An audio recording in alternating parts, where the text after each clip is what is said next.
Wagwan. Man's out here in the sun, in the fucking midst of nature, mate. And I just want to talk kind of holistically. Again, I'm just speaking like on a whim. It's not prepared for. But just in general, just about spirituality, personal development, just being a ego in the world, or just like the name of the game, the just random shit. I don't know. I think like one of the things I thought of before turning this on is like, I think dark times or like depression sort of things, they teach you to be like more gentle with yourself over time, because you understand your mind is like rigid and it kind of is creating the suffering kind of. But also I just wanted to kind of speak on maybe just like general like positive affirmations and like somewhat faith, like, and control or lack thereof, and self-love. There's a lot of things to it. It's just like learning to fucking... Oh, there's a bug on my phone. Learning to ride the waves of life. Like there's a quote that's like this, like the schizophrenic drowns in the seas that the shaman swims. So you can be swimming or drowning. And life is mostly like a mind game. You'd be surprised. Even like without going too airy-fairy and lofty, like there's things that you can realise that change how you physically feel. And that's the mind at work. But you can kind of use that to your advantage by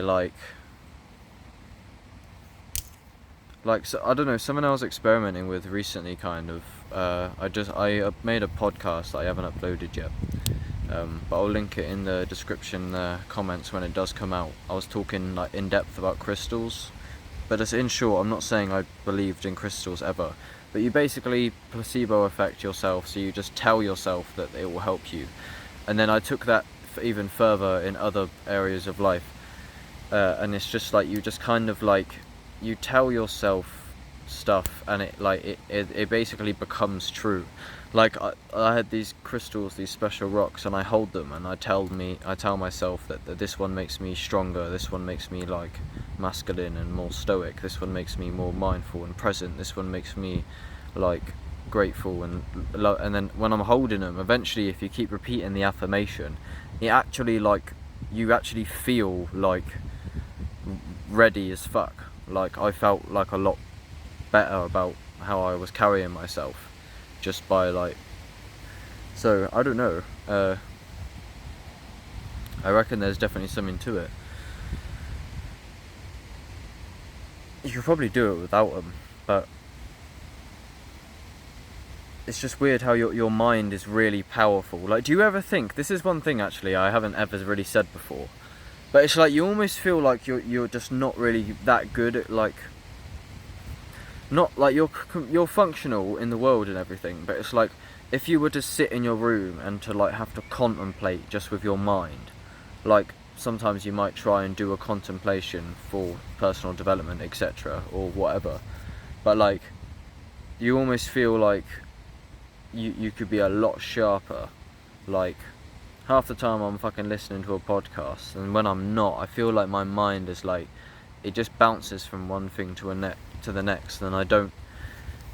But sometimes you get into a flow state where your thoughts are very intentional and they carry momentum, and it feels very good to think. Kind of, it's like you've hit like a topic that you want to speak on or think about, and that carries like gravity to, and encourages you to continue doing, and it feels better, and it's like a directed thought train for fucking thing. But normally they're just kind of sporadic. So why the fuck was I saying that originally? yeah, I was just saying about the crystals and the placebo. It's like it goes to show that your mind is capable of like generating. That's what I was saying originally. Is how everyone you underestimate how it's your mind really playing the whole game. Especially if you're familiar with like things of like depression and spiritual awakening. They're like the two things that will prove that to you. Well, it depends, but spiritual awakening definitely.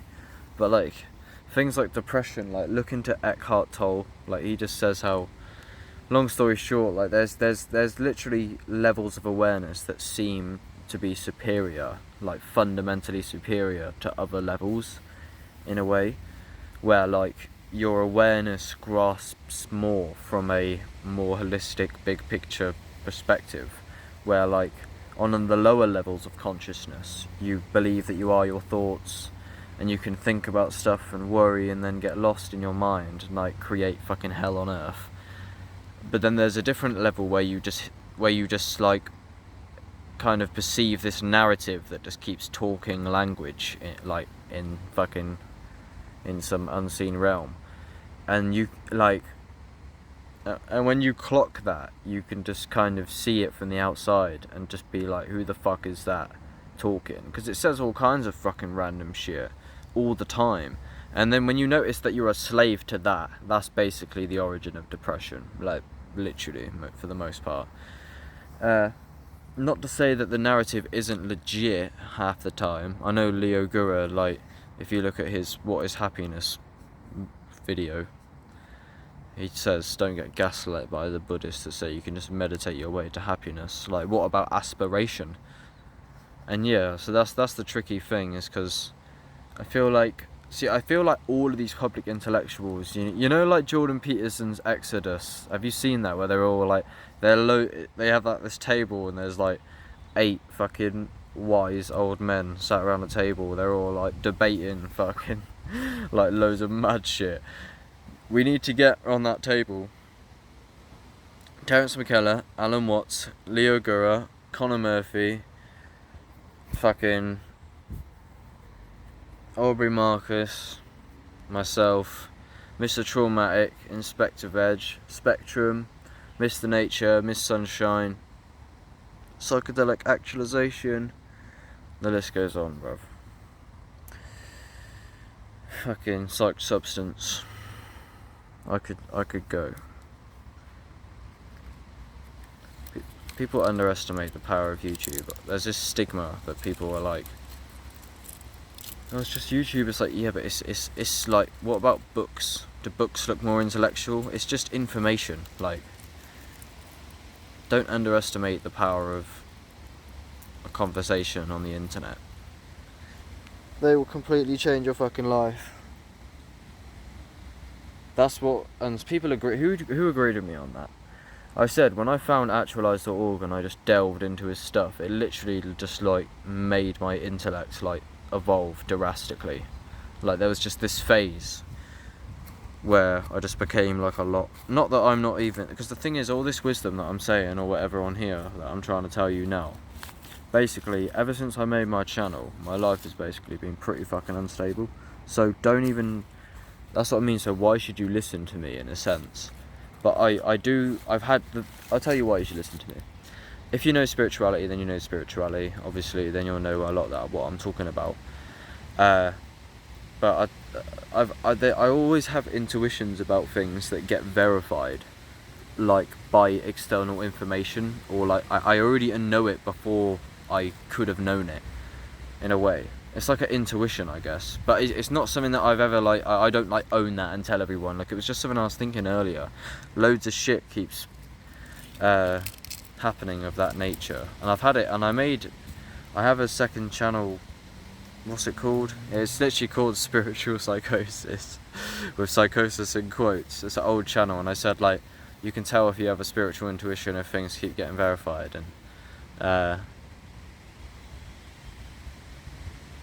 yeah, I don't know, it goes deep. If you follow the stuff, then you follow, like, for example, like in Leo Guru, it was his video about self-love, I think he said, if you haven't realised yet, then you will.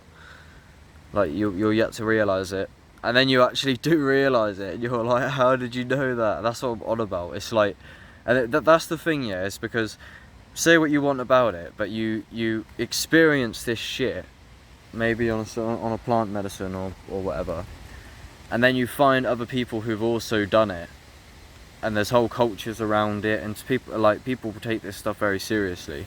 Like I hold it at like the center of most, like the psychedelic experience is at the core of everything I know, really, which is quite mad. It's very profound. But yeah, it's because you talk to other people and they're like, yeah, I know what you mean, and then you are like, you both know what each other means, but you're literally on about some dimension that if someone was listening to it in from the outside, it just sounds like you're fucking insane. But you're not. That's just what happens when you do it. Like, you don't have to form a belief system around it.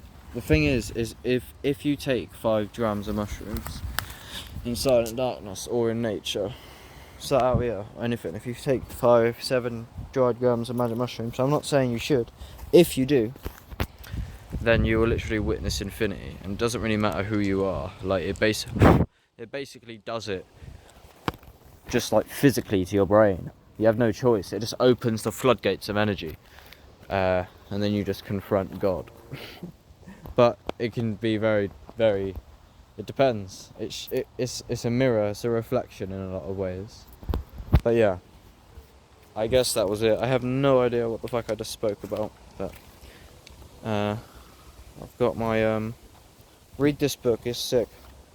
Oh, it's by Eckhart Tolle. I spoke about him earlier. Oneness with all life. It's just got loads of random, like, of his best quotes just in this book. But yeah, I've been doing loads of breath work down here. I might do one in a minute, actually. I don't know if I could be fucked. It's pretty long, you know. I gotta get in the shower. Let's get in the fucking shower. Alright. See you later, geezers. I'm just letting the energy flow. Love is the remedy, bro.